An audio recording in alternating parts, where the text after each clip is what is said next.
গোলাপসার মাজার ঢাকার প্রাণ কেন্দ্র, ওইখানে একজন আছে, নাম হচ্ছে বদনা বাবা। এই মিডিয়ার ভাইগুলো একটা তার সাক্ষাৎকার নিতে গিয়েছিল, গিয়ে তখন বলছে, দাদা আপনার নাম, সরি বাবা, আপনার সামনে যে বদনা দেখছি, এই বদনার কারণ কি, কি কাজ, খবরদার বদনাবার সঙ্গে জিজ্ঞাসা করবি না। বলছে কেন, কি সমস্যা, কি হয়েছে, যে বদনাবার সঙ্গে জিজ্ঞাসা করবি না। যখন বলছে দেখুন আমরা তো মিডিয়া থেকে এসেছি, আমাদেরকে সবকিছু জানতে হয়। পীর সাহেব যখন বলছে তাই শোন, এই বদনা হচ্ছে সেই বদনা, এই বদনা তো সেই বদনা যে বদনা পীর সাহেবের শুধু ইজ্জত দেখেছে আর কেউ দেখে নাই। কত বড় পীর দেখেছেন, বদনা নাকি একটাই, কেন বলেন তো, অন্য বদনাও নেয় না কেন, পীরের নাকি ইজ্জত দেখে নিবে। আমি যদি থাকতাম এ বলতাম কেন পীর সাহেবের বউ দেখে নাই। আজীব ব্যাপার, এইগুলো নাকি পীর ভাই সমাজে আছে না নাই? দেখেন আজীব ব্যাপার, ইসলামকে মানুষ বুঝতে পারলো না। এই জন্য তো অমুসলিম হিন্দুরাও বলছে মুসলমান হিন্দুর মধ্যে কোনো পার্থক্য আমরা দেখতে পাই না, দুটো ধর্মকে একই মনে হয়। কেন আজকে সব জায়গাতে আজকে অন্য ধর্মের সঙ্গে ইসলাম এমন ভাবে মিশে গিয়েছে। ওই সম্রাট আকবর সেই হিন্দু আর মুসলিমদেরকে একত্রিত করার জন্য দিন ইলাহি রচনা করেছে কি করে নাই, করেছে, কিন্তু মানুষ আজকে সেগুলোকে গ্রহণ করছে কি করছে না, করছে। কিছুদিন আগে ঢাকার আশেপাশে একজন বড় পীর মারা গেছে, নাম কি, দেওয়ানবাগী পীর। তার ভুঁড়ির সাইজ যেমন তার মুখের সাইজও তেমন, বাঁচে না নাই, কথা বলেন। ও পীর বাংলাদেশে, এখন বাংলাদেশের আপনারা কি মানুষ না পায়জামা না পীর মানুষ না পায়জামা, এটাই বুঝি না।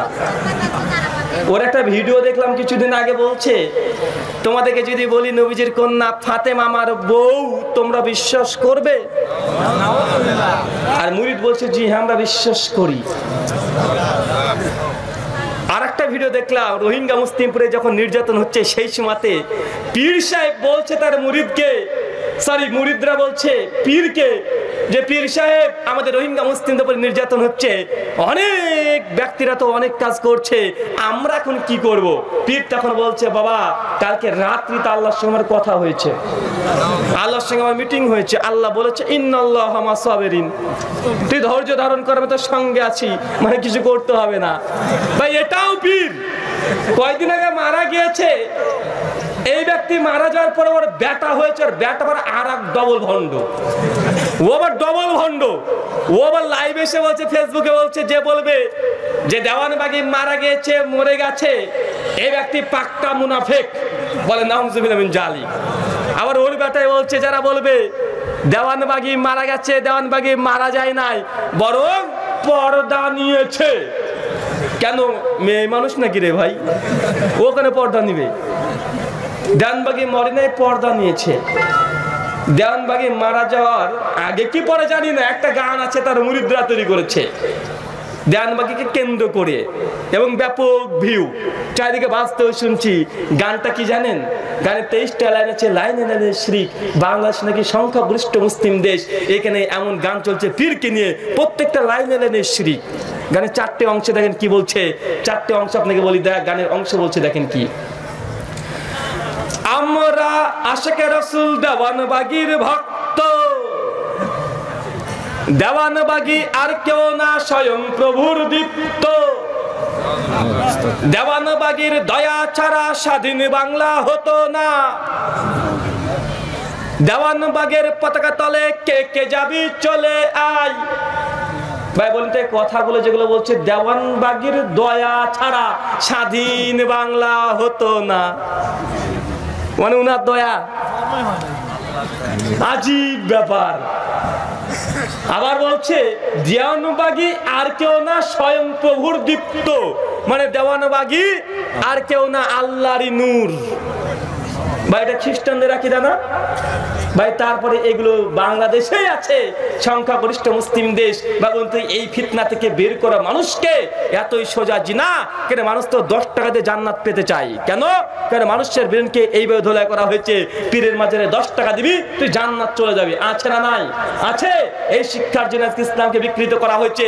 তাই প্রথম কথা মনে, ইসলাম মানার জন্য প্রথমে মনে করতে হবে ইসলাম এটা মুকাম্মাল, সম্পূর্ণ, পরিপূর্ণ, এবং কিছু প্রবেশ করানো যাবে না, কিছু বের করাও যাবে না। মানুষ আবেগ দিয়ে ধর্ম পালন করতে পারবেন না। অনেক মানুষ আছে দেখবেন, বলবেন যে ভাই আপনি এই কাজটা করছেন, এটা তো করা হয়েছে না, কেন করছেন? উনি তখন আপনাকে বলবে, আরে ভাই এটা তো ভালো কাজ, করলে ক্ষতি কি? ভাই বলে কি বলে না? যদি বলেন ভাই যে আপনি এই যে মুনাজাত সমাজে এত মারামারি, এত ঝামেলা, এই যে আপনি মুনাজাত করছেন, আপনাকে বলছে এটা কোরআন সুন্নাহ দ্বারা প্রমাণিত নয়, তারপরে কেন করছেন?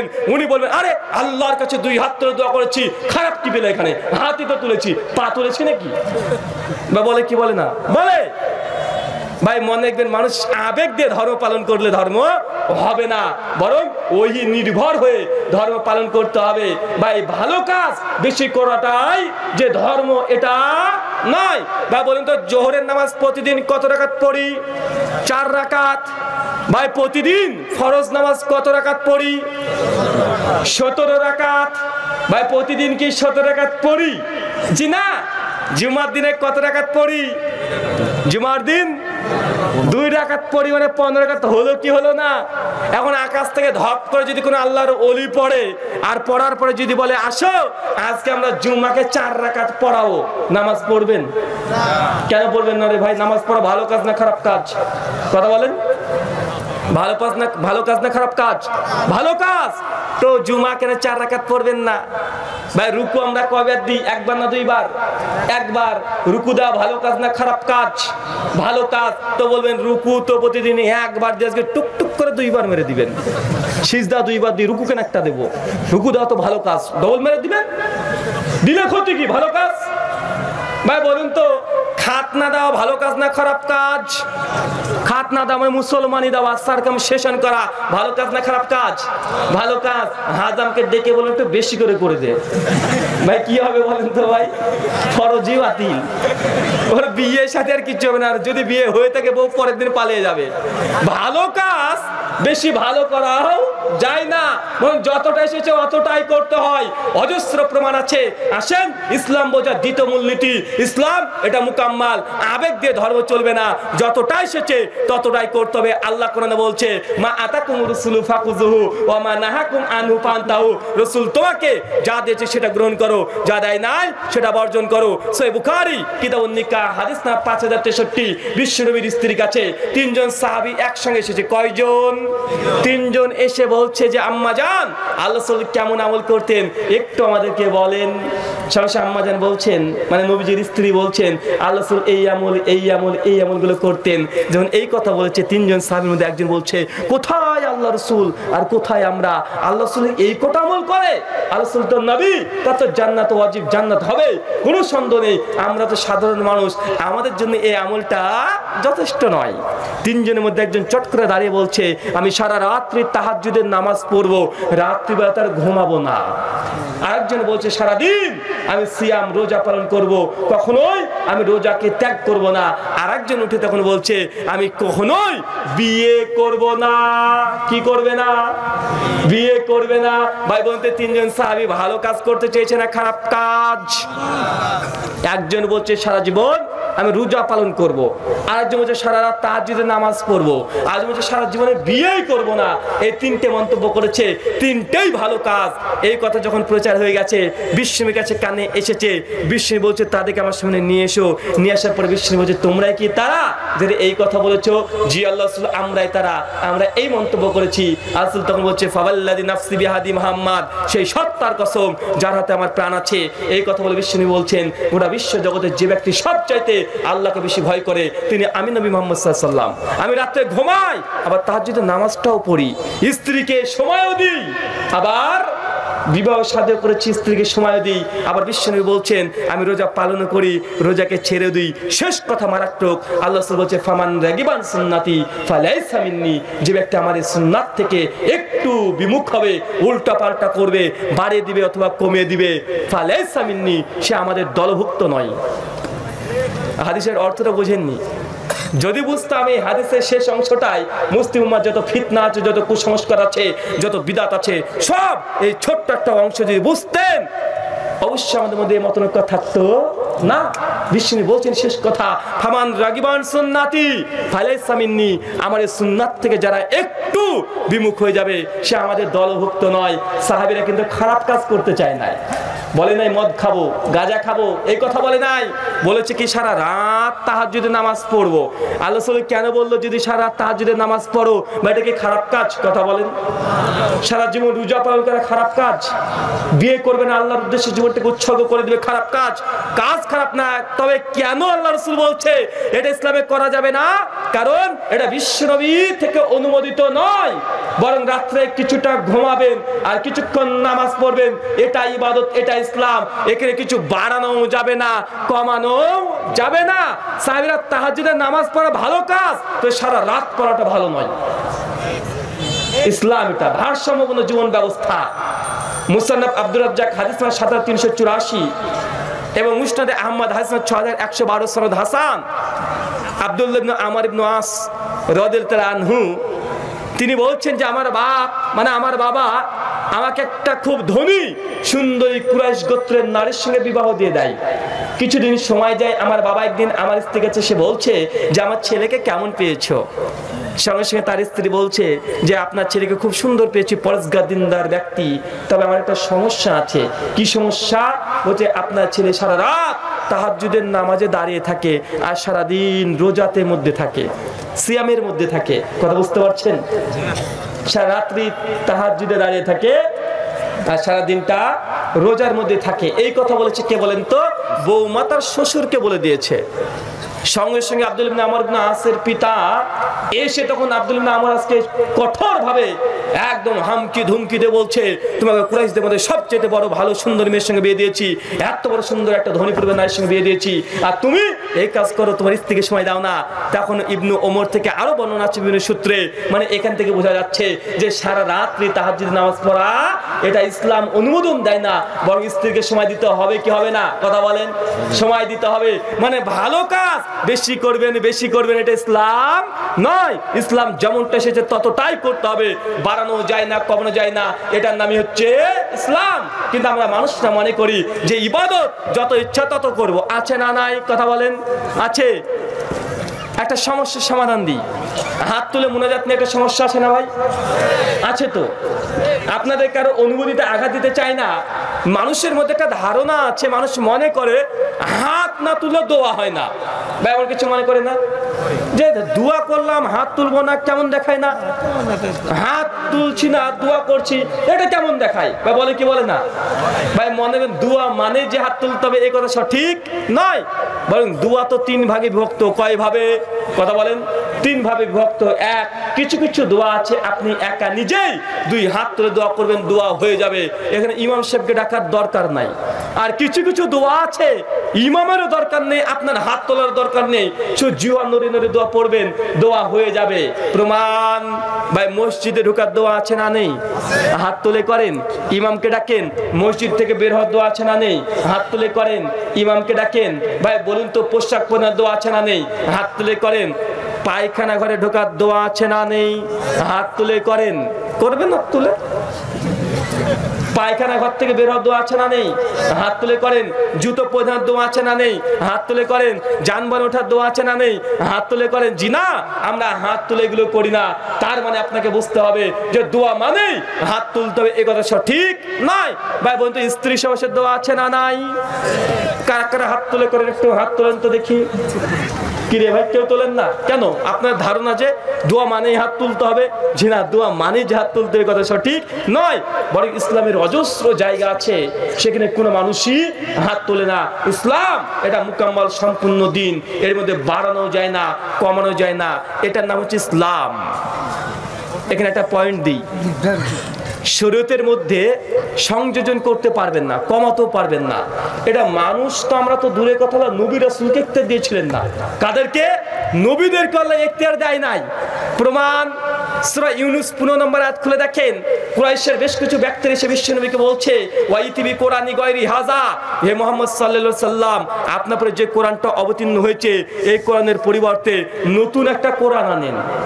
কথা বুঝতে পারছেন? আল্লাহকে কুরাইশের বড় বড় ব্যক্তিরা এসে বলছে যে মুহাম্মদ সাল্লাল্লাহু আলাইহি সাল্লাম আপনার উপরে যে কোরআনটা অবতীর্ণ হয়েছে না এই কোরআনটা আমরা মানতে পারছি না, খুব কঠিন, এই কোরআনের পরিবর্তে অন্য একটা কোরআন আনেন। এই কথা যখন বলছে বিশ্বনবী কোনো কথা বলে না, একটু তারা আর একটা দাবি করছে আউবাদিলহু, গোটা কোরআনকে যদি পরিবর্তন করতে না পারেন তো কোরআনে কিছু আয়াত পরিবর্তন করে দেন আমার মনের মতো। যখন এই কথা বলছে বিশ্বনবী মাথা নিচু করে বসে আছে, আল্লাহ কোরআনে আবার ওহী অবতীর্ণ করে দিচ্ছে। বিশ্বনবীকে বলছে আপনি তাকে জানিয়ে দেন, তাকে বলে দেন আমাকে ইখতিয়ার দেয় না যে শরীয়তে কিছু বৃদ্ধি করব অথবা কমিয়ে দেব, বরং আপনি তাদেরকে বলে দেন আন্না আত্তাবি ইল্লা মা ইউহা ইলাই, আমি তো কেবলমাত্র তারই আনুগত্য করি যেটা রব আমার উপরে অবতীর্ণ করেন। মানে বিশ্বনবী নিজের ইচ্ছাতে কোরআনকে পরিবর্তন করার ক্ষমতা রাখতেন না।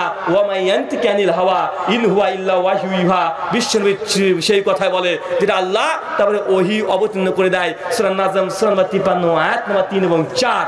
তার মানে বোঝা যাচ্ছে বিশ্বনবী তিনিও শরীয়তের মধ্যে কিছু বৃদ্ধি করবেন অথবা কমিয়ে দিবেন একটা তার মধ্যেও ছিল না। এটা সহিহ দলিল দেখেন, সহিহ বুখারী হাদিস নাম্বার 349। বিশ্বনবী মেরাজে গিয়েছিলেন, আল্লাহ নিয়ে গিয়েছিলেন, বা হাদিস জানি না জানি। বিশ্বনবী যখন জান্নাত জাহান্নাম সব দেখে ফিরে আসছেন, একজন নবীর সঙ্গে দেখা হয়েছিল, নাম কি কথা বলেন? নবী মূসা আলাইহিস সালাম। মূসা ইসলামের সামনে এসেছে যখন বিশ্বনবী, তখন আল্লাহ রাসূলকে মূসা বলছেন যে আল্লাহ সুবহানাহু ওয়া তাআলা আপনার উম্মতের জন্য কি দিয়েছে?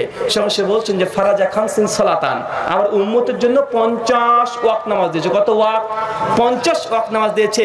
বিশ্বনবীকে সঙ্গে মূসা বলছে ফাইরজে, যান আপনি ঘুরে যান ইলা রাব্বিক, আপনার রবের কাছে। কেন? আপনার উম্মত 50 ওয়াক্ত নামাজ আদায় করতে পারবে না। যখন এই কথা বলেছে বিশ্বনবী আল্লাহর দরবারে যায়, আল্লাহ আমার নামাজ কমিয়ে দাও। এইভাবে কমিয়ে এনেছি কেন নাই কথা বলেন? বিশ্বনবীকে 50 ওয়াক্ত নামাজ দিয়েছে, বিশ্বনবী দুনিয়ার আকাশে চলে আসতে গিয়েছে, কিন্তু মূসা ইসলামের পরামর্শে বারবার আল্লাহর কাছে গিয়ে নামাজকে কমাতে হয়েছে কি হয় নাই? হয়েছে। আপনার কাছে ছোট্ট একটা প্রশ্ন রেখে গেলাম, একটু হাদিসের দিকে গভীরভাবে লক্ষ্য করেন। ভাই নবী রাসূলকে যে ইখতিয়ার দিতেন যে শরীয়তের কিছু ইবাদত কমাবে অথবা বাড়াবে, তো আল্লাহ রাসূলকে আল্লাহ তো আগে 50 ওয়াক্ত নামাজ দিয়েই দিয়েছে, উম্মত পারবে না, ঠিক আছে। তো বিশ্বনবী নিজেই তার উম্মতকে 50কে কাট করে দিয়ে 5 করে দিতে পারতো। ভাই এদের কাছে আপনি হক আশা করছেন, এদের কাছে সত্য আশা করছেন, এদের কাছে ইসলাম আশা করছেন? জি না, কারণ তারা ইসলাম সত্য রূপ তারা প্রকাশ করবে না। কেন? কারণ একটাই, তাদের ধর্মীয় ব্যবসায় আগুন জ্বলবে এই কারণে। ভাই ডক্টর জাকির নায়েক কখনো কোন মাসলা নিয়ে মতনৈক্য করেছে? হানাফি ভাইদেরকে কোনো বেদাতি বলেছে? পীরদেরকে কোনো বেদাতি মুশরিক বলেছে? ডক্টর জাকির নায়েক যেভাবে সুন্দরভাবে মানুষকে বোঝায়, এমন দায়ী পৃথিবীতে পাওয়া যায় আর? কথা বলেন। কাউকে গালিও দেয় না, কাউকে চোখটা বাঁকা করে কথা বলে না, মুখ বাঁকা করে গালি দেয় না। তারপরে বাংলাদেশের কিছু কিছু টুপি পরা, দাড়িওয়ালা, পাগড়ি পরা মানুষরা ডক্টর জাকির নায়েককে ইহুদি খ্রিস্টানের দালাল বলছে কি বলছে না? কেন বলছে? কারণ কি? কারণ একটাই, ডক্টর জাকির নায়েক যে ইসলামের স্বরূপ, যে রূপ আজকে উন্মোচন করে দিয়েছে তার পিস টিভি নেটওয়ার্কের মাধ্যমে, এই কারণেই হুজুরদের ব্যবসা বন্ধ হয়ে গেছে। এই জন্য ডক্টর জাকির নায়েক ইহুদি খ্রিস্টানের দালাল। ডক্টর জাকির নায়েকের পিস টিভির কারণেই হুজুররা যে ভণ্ডামি করছিল এটা প্রকাশ পেয়ে গেছে। এই জন্য ডক্টর জাকির নায়েক ইহুদি খ্রিস্টানের দালাল। কেন? কারণ ইসলামের স্বচ্ছ রূপ যারাই প্রকাশ করবে, ইসলামের আদর্শ, বিশ্বনবী সত্যের সুন্নাত যারা প্রকাশ করবে, তাদেরকেই এই ইহুদি খ্রিস্টানের দালাল বলে মুখ বন্ধ করে দেওয়া হচ্ছে কি হচ্ছে না? হচ্ছে। সে অদ্যবধি ইমাম আবু হানিফা থেকে শুরু হয়েছে, তাকে জেলখানায় বিষ পান করে তাকে হত্যা করা হয়েছে। হয়েছে কি হয় নাই কথা বলেন?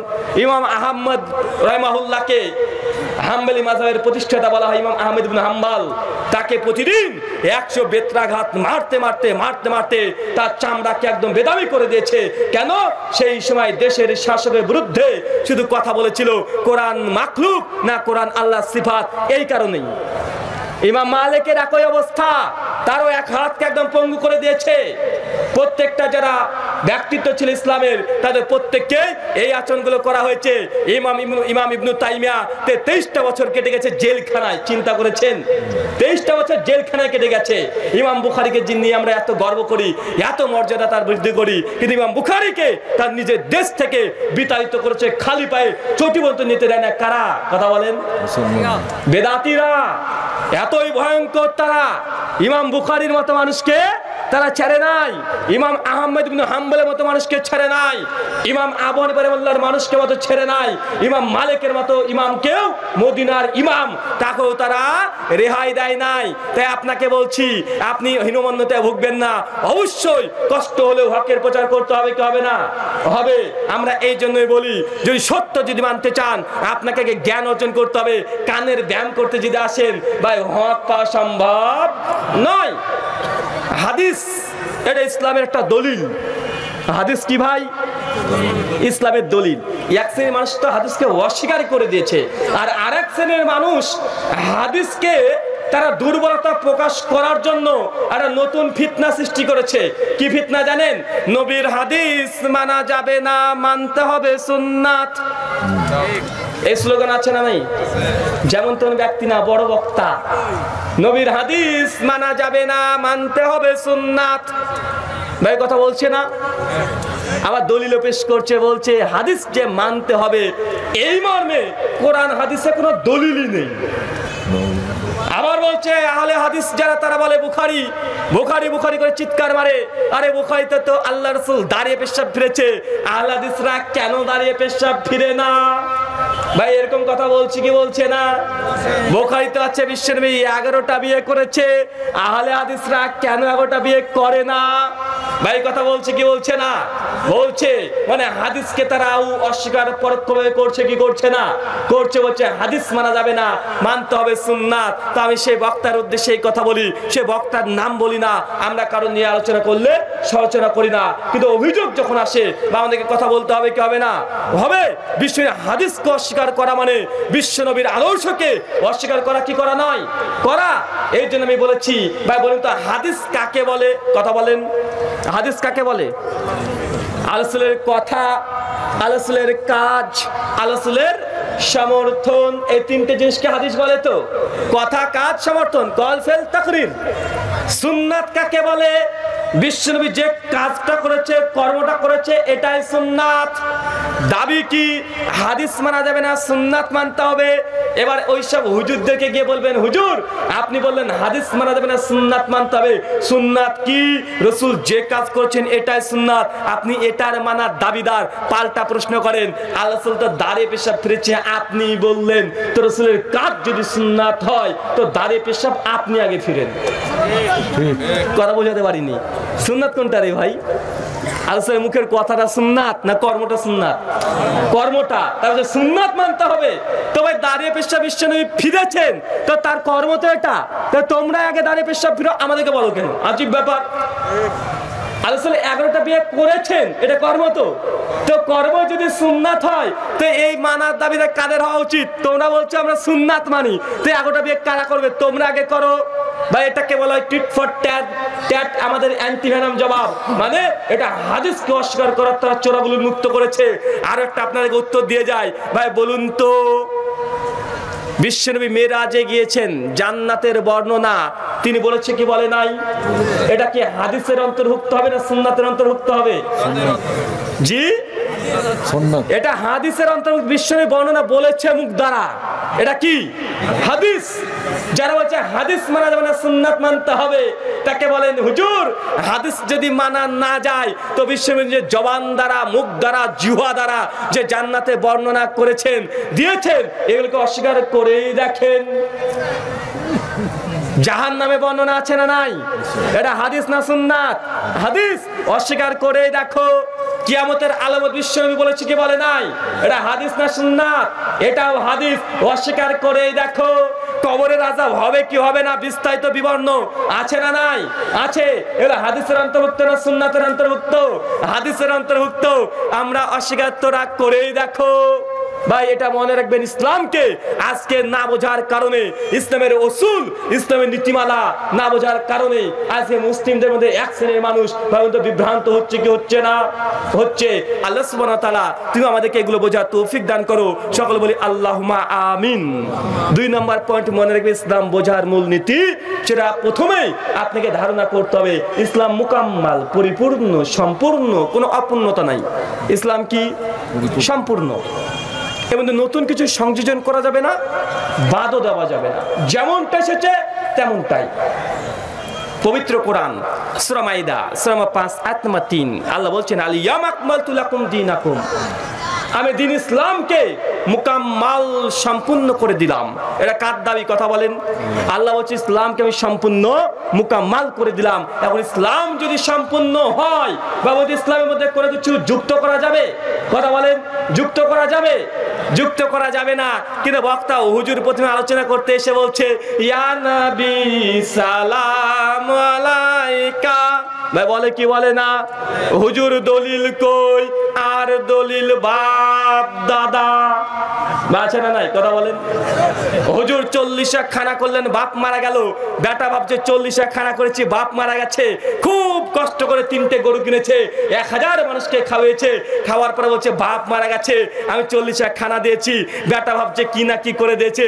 ও ভাবছে যে ওর বাপের খানা দিয়েছি মানে ওর বাপ এখন জান্নাতে ফুটবল খেলছে। ও ভাবছে বাপকে জান্নাতে ঢুকিয়ে দিয়েছে, একদম ফুটবল খেলছে, ভলিবল খেলছে। অতই সোজা। এই জন্য তো বলছি বিশ্বনবী তার জীবদ্দশাতেই তার সন্তান মারা গিয়েছে কি যায় নাই? কথা বলেন। বিশ্বনবী 40 খানা দিয়েছে, 3 দিনে খানা দিয়েছে, বাৎসরিক কোনো খানা দিয়েছে যে দেয় নাই? আল্লাহ স্বয়ং তিনি যখন মৃত্যুবরণ করলেন, ভাই প্রথম খলিফা আবু বকর নবীজির শ্বশুর হয়। আবু বকর কি বিশ্বনবীকে ভালোবাসতেন না? ভালো তো বাসতেন। তো আবু বকর রাদিয়াল্লাহু আনহু তিনি কি তার জামাইয়ের জন্য নবীর জন্য কখনো 40 খানা দিয়েছে? দেয় নাই। আবু বকরের চাইতে তুমি বড় শরীয়ত বুঝে নিয়েছো, ইসলাম বুঝে নিয়েছো। কেন?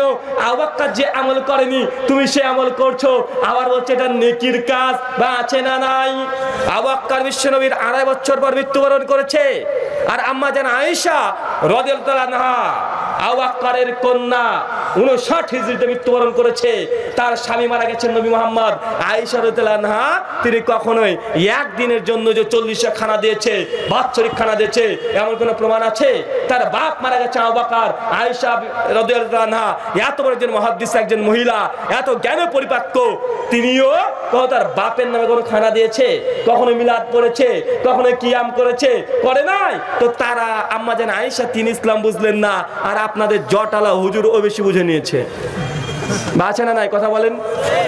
ইসলামকে যদি পালন করতে চান আগে আপনাকে এটা মাথায় ঢুকে নিতে হবে, এটা খ্রিস্টান ধর্ম নয়, এটা হিন্দু ধর্ম নয় যে শুধুমাত্র পণ্ডিতরাই ওং ভূর ভুবস্সুহা তৎসবিতুর বরেণ্যং ভর্গো দেবস্য ধীমহি ধিয়ো না প্রচোদয়াৎ ওং ভূর ভুবস্সুহা। এটা ঠাকুরের শুধু পড়বে এমনটা নয়, বরং আলহামদুলিল্লাহি রাব্বিল আলামিন ইমামও পড়বে, মুক্তাদিও পড়বে। এই ধর্ম।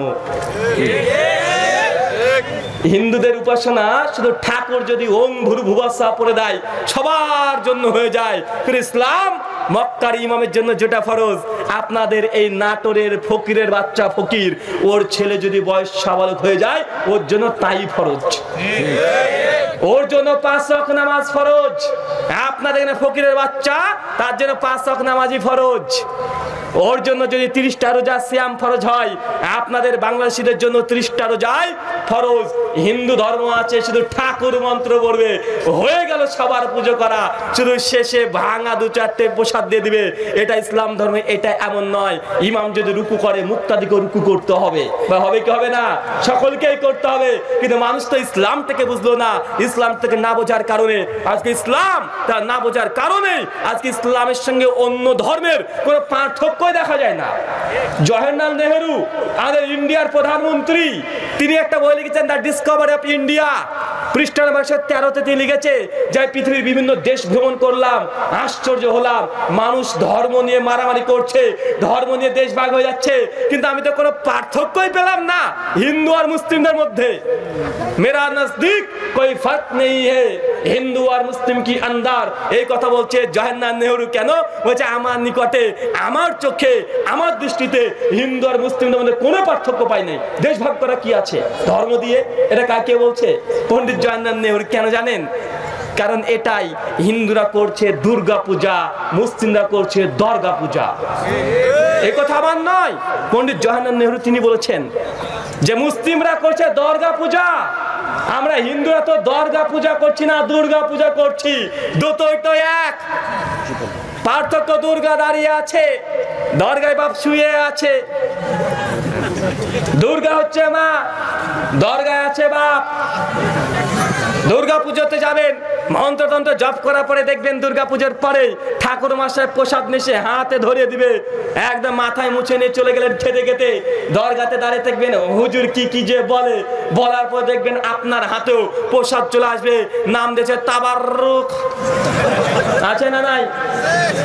হুজুর যখন দেখবেন ঠাকুর মশাই দুর্গা পুজো করছে, দুর্গা পূজায় মন্ত্র পাঠ করছে, ইয়া দেবী সর্বভূতেষু মাতৃরূপে সুসংস্থিতাঃ নমস্তাস্যৈ নমস্তাস্যৈ নমস্তাস্যৈ নমো নমঃ, এই কথা বলার পরে হুজুর দেখবেন, সরি এই ঠাকুর মশাই দেখবেন একদম ধুনু চুরাচ্ছে। ভাই ওড়াই কি ওড়াই না? ওড়াই। আপনি আমাদের দরগাতে চলে যাবেন, ওখানে দেখবেন হুজুর যে শুয়ে আছে তার খলিফা আছে, ও একদম ধূপকাঠি নিয়ে কি যেন বলছে। আছে না নাই? কথা বলেন তো ভাই বন্ধু, দুটোর মধ্যে কোনো পার্থক্য আছে? কোনো পার্থক্য নেই। এই জন্য আমি বলি, যখন ভারতে আমি থাকি, আমি তো ভারতবর্ষের জন্মস্থান, আমি আমার দেশকে খুব ভালোবাসি, গর্ব করে আমার দেশকে অনেক কিছুর কারণে।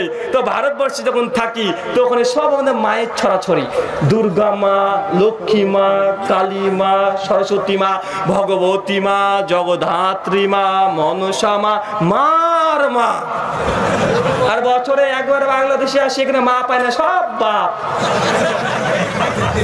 খাজা বাবা, গাজা বাবা, ন্যাংটা বাবা, দড়ি বাবা, ফিতি বাবা, বদনা বাবা, কত বাবা। আছে না নাই? কথা বলেন ভাই, আপনাদের বাংলাদেশে কোনো মা আছে? কোনোই মা নেই। আর আমাদের ভারতে সব মা, একটা বাপ নাই। আজিব বাবার, আপনার বাংলাদেশে বাপে লোড, কত